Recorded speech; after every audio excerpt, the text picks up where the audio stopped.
Today we're going to talk about how to wrap amputations. So we're going to look at the AKA and the BKA. So you're going to always anchor your wrap above the joint above the amputation. So for the AKA, that would be around the waist. For the BKA, that would be at the thigh above the knee. So whenever I do this, I'm going to be doing it in what we call like a figure 8 or a herringbone pattern. We're looking to make sure that there's even compression all around the limb to help shape it for possible prosthetic use in the future. The compression should be pulling upward to try to get some of that swelling out of the leg and back up towards the heart to be circulated. We want to make sure we're not doing circular patterns, as that can be a risk for skin breakdown or possible circulation problems in the future, as well as we just want to make sure that everything is evenly placed and that there's no open spots or what we call windows where swelling could accumulate if it wasn't evenly dispersed. So whenever I do an AKA wrap, I'm going to start it at the waist and have the patient roll so that I can get it to where I can get it underneath, pull it around the hips, leaving a space for them to be able to use the restroom. Make sure you're not covering those openings. When you come around the bottom, you're going to want to do the perfect first pass covering the bottom to try to make sure that that helps you not have windows later on. So.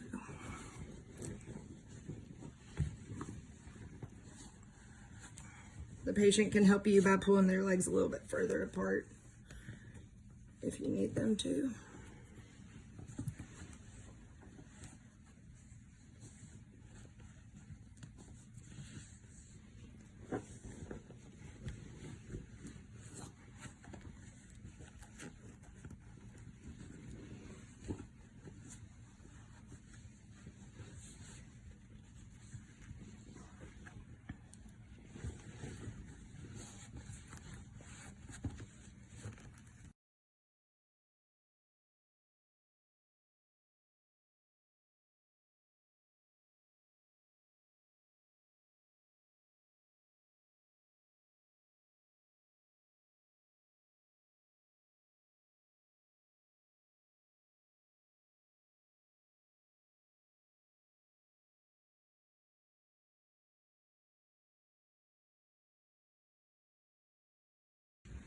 Sarah, what are you gonna use for a fastener on that? Typically we'll just use tape so that we make sure that we don't have any risk of infection from like the pointy clips, getting into the patient's leg or anything like that. So we usually just use paper tape or something like that. We're gonna anchor it above the knee, as I said, and we're gonna make sure for the BKA that it has something to hold on to. You can use a small wrap like this one, or you can use that medium size wrap. Either one is fine, but the goals are still the same.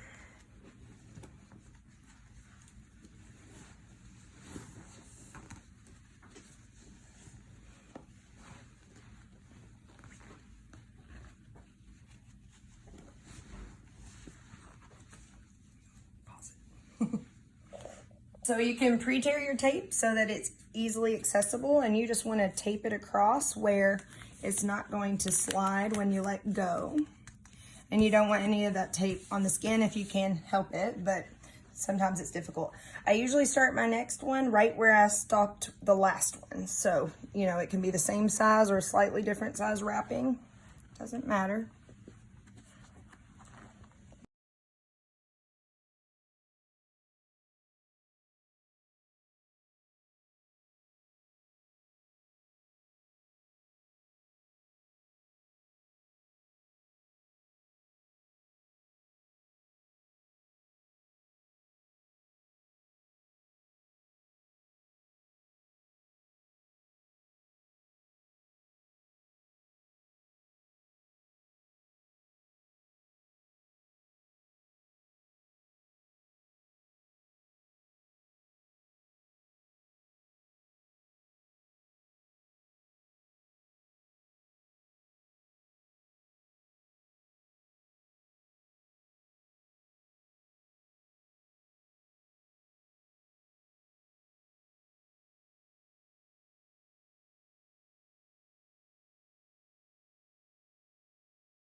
Any helpful hints on how to keep that on? I know we have a lot of issues with that. Have you done any tips or tricks? I think the biggest thing is that anchor above the joint. I think if you can do that, that tends to help it.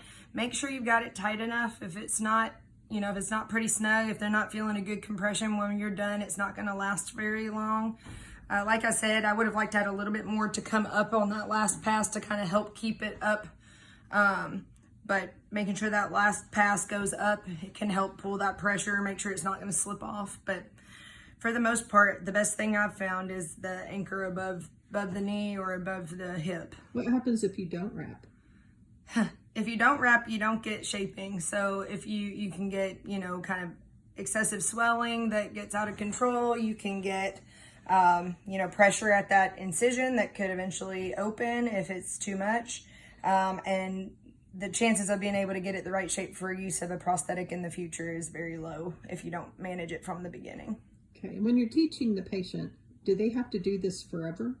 No, typically this is just for a short period of time when they first get the amputation until that swelling is down and those stitches or staples have been removed. Then they'll be able to progress on to a shrinker or something of that sort where they can just pull it on like a sock. And that's a lot easier for them, but for the meantime, if you can teach them or a family member how to do this, that kind of prepares them for that next step. And for us, nurses and therapists and other people here on rehab, how long during the day do they need to have the wrap on? I mean, I think they should have it on all the time. If it's starting to look bad, then you can take it off and rewrap it, but they need to have that compression on around the clock. Okay, thank you, Sarah. No problem.